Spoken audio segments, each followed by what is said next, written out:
अस्सलाम वालेकुम नाज़रीन कराम, मैं हूं आपका होस्ट अयाज अहमद। नाज़रीन कराम, अपने आबाई वतन वापसी पर नवाज शरीफ का शानदार इस्तकबाल किया गया है लंदन के अंदर। बिल्कुल उनके सामने पाकिस्तान तहरीक इंसाफ के परचम लहराए गए हैं। और फिर यह खबर आती है कि बरतानिया की अरकान पार्लियामेंट में से 20 लोगों ने अपने वजीर खारजा को खत लिखा है इमरान खान की रिहाई के हवाले से। कल का दिन पाकिस्तान के अंदर बहुत इंपॉर्टेंट होगा, क्योंकि कल पाकिस्तान की सुप्रीम कोर्ट में पहला इजलास होने के लिए जा रहा है जस्टिस याह्या अफरीदी के चीफ जस्टिस बनने के बाद। यह फुल कोर्ट मीटिंग होगी और इस मीटिंग के अंदर बहुत सी अहम चीजें तय की जाएंगी और कल आपको पता चलेगा कि सुप्रीम कोर्ट ऑफ पाकिस्तान अब आगे किस तरीके से चलेगी। पाकिस्तान मुस्लिम लीग नून की एक बहुत बड़ी ख्वाहिश थी और सारे की सारी बसात, सारे का सारा जाल उस कैलकुलेशन को जहन में रख कर बिछाया गया था। और वो ख्वाहिश ये थी कि जब जस्टिस याह्या अफरीदी का नाम लिया जाएगा कि भाई इनको हमने चीफ जस्टिस बनाना है, तो दो काम होंगे।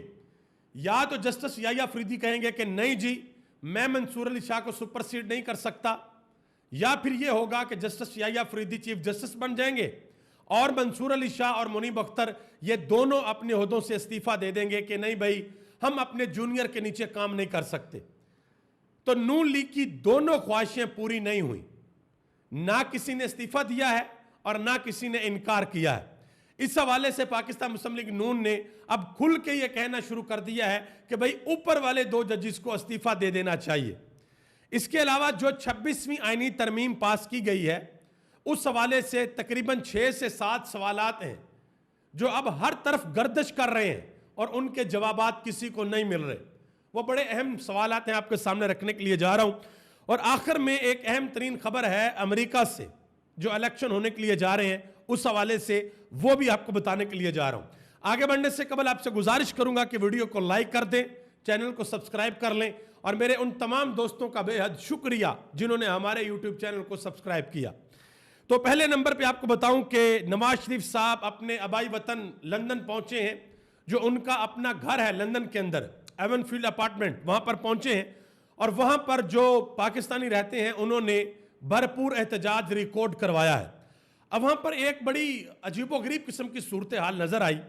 अब मैं ये सोच रहा था कि शायद वहां पर दफा 144 नाफज हो जाए कि कायदे मोहतरम आ रहे हैं और कोई उनके रास्ते में रुकावट ना बने, कोई उनके खिलाफ नारे ना लगाए, कोई पाकिस्तान तहरीक इंसाफ का परचम वहां पर ना उठाए। तो ना वहां पर दफा 144 लगी है, ना पुलिस ने वहां पर आंसू गैस फेंकी है, ना शेल, कुछ भी नहीं हुआ। हाँ, एक चीज वहां पर जरूर हुई है कि पुलिस आई है और जो लोग एवनफील्ड अपार्टमेंट के अंदर घुसे हुए थे, उनमें से कुछ नून लीग के लोग थे जो सेल्फियां लेना चाहते थे, उनको घसीट घसीट कर बाहर निकाला पुलिस ने। और लोगों ने वहां पर एहतजाज रिकॉर्ड करवाया है पुरअमन तरीके से। देखें, पुरअमन तरीके से एहतजाज रिकॉर्ड करना किसी भी जमहूरी मुआशरे में लोगों का हक होता है। अगर आप अमन आमा को नुकसान पहुंचाते हैं तो फिर पुलिस एक्शन के अंदर आती है, अदरवाइज कोई मसला नहीं है। आप अपना एहतजाज रिकॉर्ड करवाएं और रिकॉर्ड करवा कर जा सकते हैं। तो कल लोगों ने वहां पर एहतजाज रिकॉर्ड करवाया है नवाज शरीफ की गाड़ी के सामने, वो अंदर बैठे हुए, तो लोगों ने तहरीक इंसाफ के परचम भी लहराए हैं और नारे लगाए हैं। बताया है लोगों को कि भाई ये बंदा पाकिस्तान के अंदर 2 नंबरी करके आ रहा है। ये गया था यहां से, इसने जलसा किया था लाहौर के अंदर, हाथ पे कबूतर बैठाया था और पाकिस्तान के अखबारों में बड़ी बड़ी सुर्खियां लगी थी कि वजीर आजम नवाज शरीफ। लेकिन फिर क्या हुआ?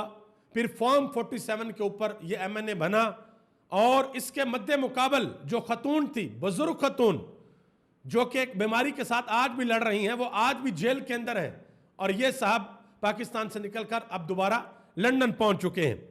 और एक और खबर आती है कि बरतानिया की जो पार्लियामेंट है, उनके 20 से ज्यादा अरकान ने, तकरीबन 20 लोग हैं जिन्होंने इमरान खान की रिहाई के लिए अपने वजीर खारजा को खत लिख दिया है।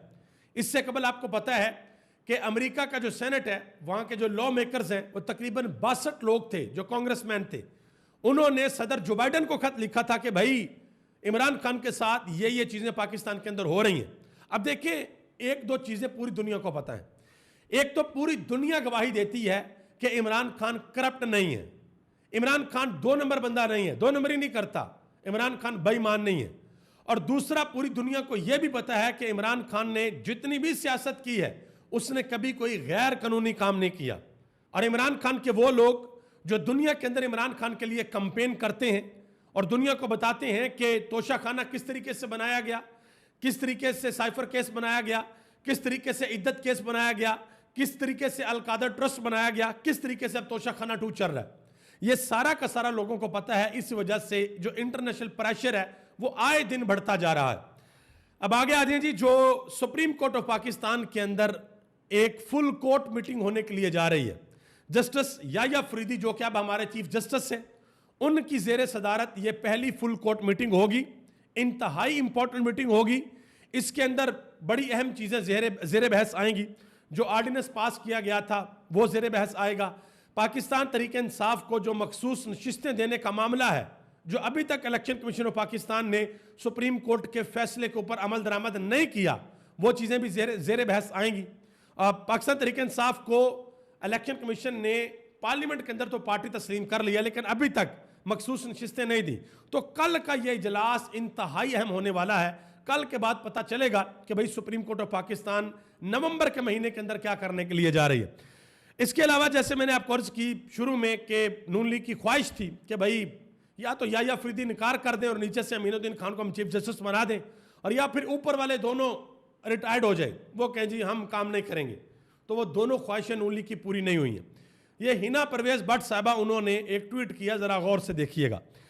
कहती हैं कि दुनिया भर का असूल है कि जब किसी जूनियर को बड़े ओहदे पर फाइज कर दिया जाए तो सीनियर्स की जानिब से रिटायरमेंट ले ली जाती है। काबिल एहतराम मुअज़्ज़ज़ जज साहिबान मंसूर अली शाह और मुनीब अख्तर को भी इस मामले पर गौर करना चाहिए। यानी कि उनके दिमाग काम नहीं करते, उनको कोई अकल नहीं है। उनको चाहिए कि वो हिना परवेज भट्ट साहिबा के मशवरे के ऊपर अमल करें और रिटायर्ड हो जाएं और ये कह दें कि हमने काम नहीं करना क्योंकि नीचे से याह्या अफरीदी को चीफ जस्टिस बना दिया गया है। अभी आप हौसला रखें, हिना परवेज भट्ट साहिबा सब्र करें, आराम करें, देखें कि आने वाले दिनों में क्या होता है। फिर आपको पता चल जाएगा कि उन्होंने इस्तीफा क्यों नहीं दिया और याह्या अफरीदी कैसे चीफ जस्टिस बने हैं, किसके मशवरे से चीफ जस्टिस बने हैं। आगे आ जाए जी, 26वीं आईनी तरमीम के अंदर बड़े अहम तरीन सवालात पैदा हो गए हैं, आपके सामने रखता हूं, जरा देखिएगा। सबसे पहले नंबर पे इंपॉर्टेंट तरीन सवाल है।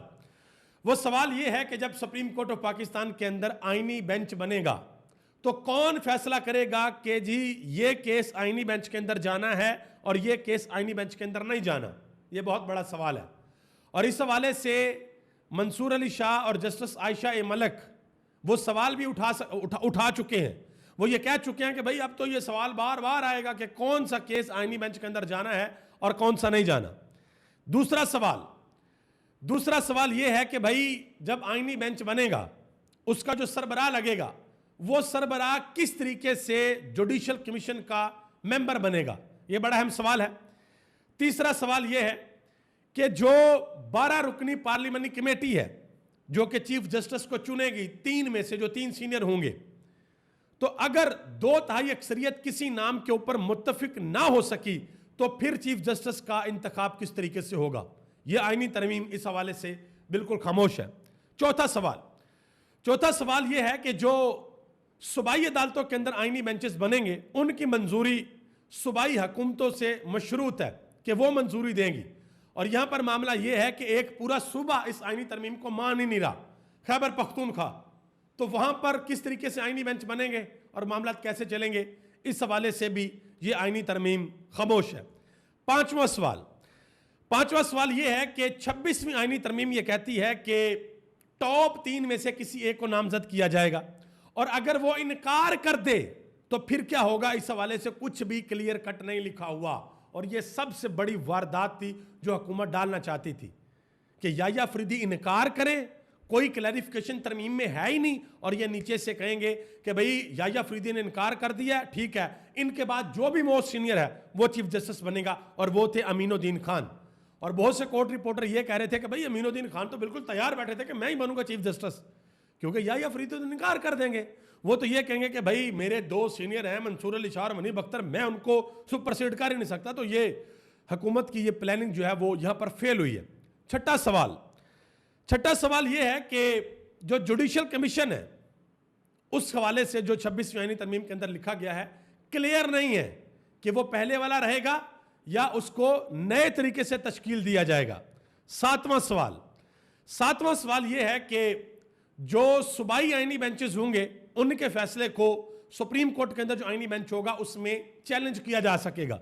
लेकिन सुप्रीम कोर्ट के आईनी बेंच के फैसले को कहां चैलेंज किया जाएगा? पहले तो होता था ना कि भाई जो भी बेंच है आपने फाइनल अगर चैलेंज करना है तो सुप्रीम कोर्ट के फुल कोर्ट में आप चैलेंज कर दें कि सुप्रीम कोर्ट के सारे जजेस बैठेंगे, वो फैसला देंगे। फिर भी आपको पसंद नहीं आता तो आप अपील के अंदर जा सकते हैं, नजरसानी में जा सकते हैं। लेकिन यहां पर तो यह भी नहीं बताया गया कि भाई अगर सुप्रीम कोर्ट के आईनी बेंच का फैसला आपको लगता कि आपके साथ नाइंसाफी हुई है तो उसको आप कहां पर चैलेंज करेंगे? तो ये 7 सवालात हैं जिनके जवाबात किसी के पास नहीं है भाई। आगे आ जाए, कामरान मुर्तजा मौलाना फजल रहमान की जमात के बड़े अहम रहनुमा हैं। उन्होंने अब ये बिल्कुल बता दिया, उन्होंने कहा जी हमारी जितनी भी मीटिंग्स हुई थी बार बार हमें यह बताया गया था कि चीफ जस्टिस मंसूर अली शाह ही होंगे, लेकिन हुकूमत ने जो गेम खेली है वो आप सबको पता है। सीनियर कोर्ट रिपोर्टर हैं सनात मलक, उन्होंने एक बड़ी अहम बात की है। उन्होंने कहा कि इतलात ये है कि अगले हफ्ते सुप्रीम कोर्ट के जजेस की तादाद हुकूमत बढ़ाना चाहती है ताकि कोर्ट के अंदर जो हम ख्याल जजेस हैं उनकी अक्सरियत लाई जा सके। जिस तरीके से मुशर्रफ और ज़िया ने मार्शल लॉ की इंडोर्समेंट सुप्रीम कोर्ट से करवाई थी, इसी तरह फॉर्म 47 की हुकूमत भी इस 26वीं आईनी तरमीम की जो इंडोर्समेंट है वो सुप्रीम कोर्ट से करवाना चाहती है। उन्होंने कहा कि ये जो निज़ाम चल रहा है इसकी गारंटी काजी फायज ईसा साहब थे, अब वो चले गए हैं तो अब इस हुकूमत को काफ़ी ज़्यादा चैलेंजेस का सामना होगा। एक सहाफ़ी हैं आदिल निज़ामी, उन्होंने एक ट्वीट किया है बड़ा अहम, ज़रा देखिएगा।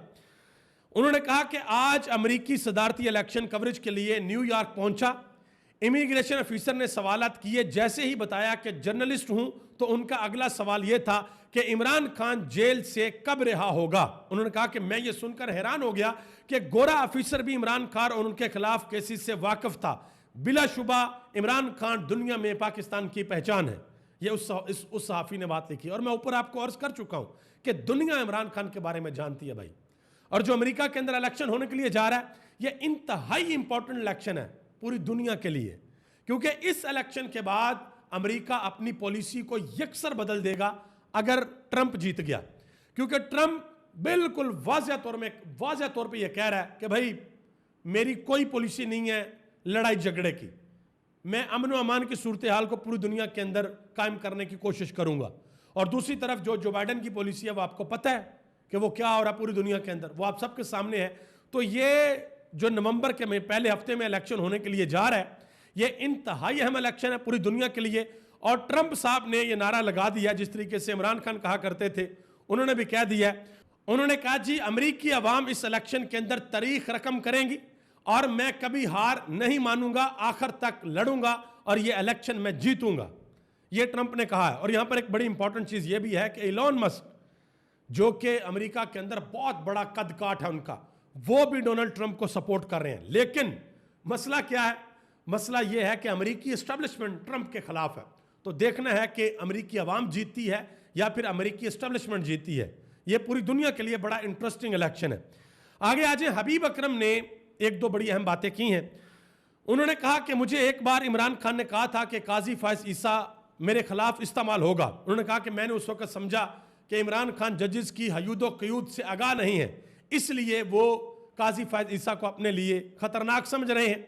उन्होंने कहा कि वक्त ने साबित किया कि इमरान खान बिल्कुल ठीक सोच रहे थे, बिल्कुल ठीक समझ रहे थे।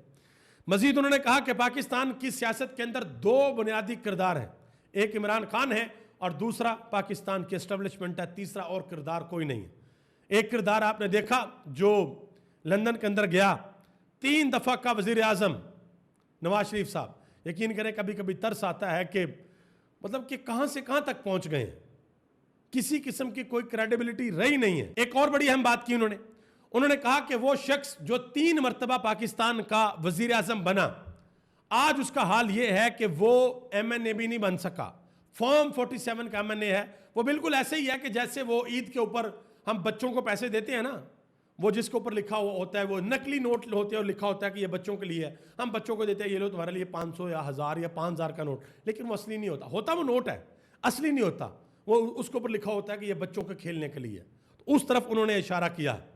मजीद उन्होंने एक बड़ी अहम बात की है, उन्होंने कहा कि एक बात समझ लें, एक मिसाल दी उन्होंने कि अगर अडयाला जेल के ऊपर से उड़ते हुए किसी परिंदे, किसी चिड़िया ने भी कह दिया कि इमरान खान ने एहतजाज की कॉल दे दी है, तो इमरान खान की बाहर जो लीडरशिप है उनमें किसी के अंदर जुर्रत नहीं है कि वो अगर इमरान खान ने 6 बजे क्या टाइम दिया तो वो उसको 7 बजे कर सकें। उन्होंने कहा कि ये इमरान खान का वोटर सपोर्टर और इमरान खान के कारकुनान का इतना ज्यादा प्रेशर है और ये डरे हुए हैं, ये किसी भी सूरत इधर उधर हिल नहीं सकते। हामिद मीर साहब का एक वीडियो क्लिप बहुत ज्यादा सोशल मीडिया के ऊपर वायरल हो रहा है, जिसमें वो कहते हैं कि पाकिस्तानी मीडिया और पाकिस्तानी सियासतदान पूरा सच नहीं बताते। उन्होंने कहा कि अगर मैं कहूं कि इमरान खान 3 दफा मुज़ाकरात को रद्द कर चुके हैं तो आपको बड़ा अजीब लगेगा और बहुत से लोग नाराज हो जाएंगे। इन्होंने बात की है हामिद मीर साहब ने। बहरहाल आने वाले दिन बड़े इंपॉर्टेंट हैं, देखते हैं कि क्या होता है और चीजें और मामला किस तरफ जाते हैं। आप सबका बहुत बहुत शुक्रिया। पाकिस्तान जिंदाबाद, पाकिस्तान के करोड़ों अवाम पाइंदाबाद।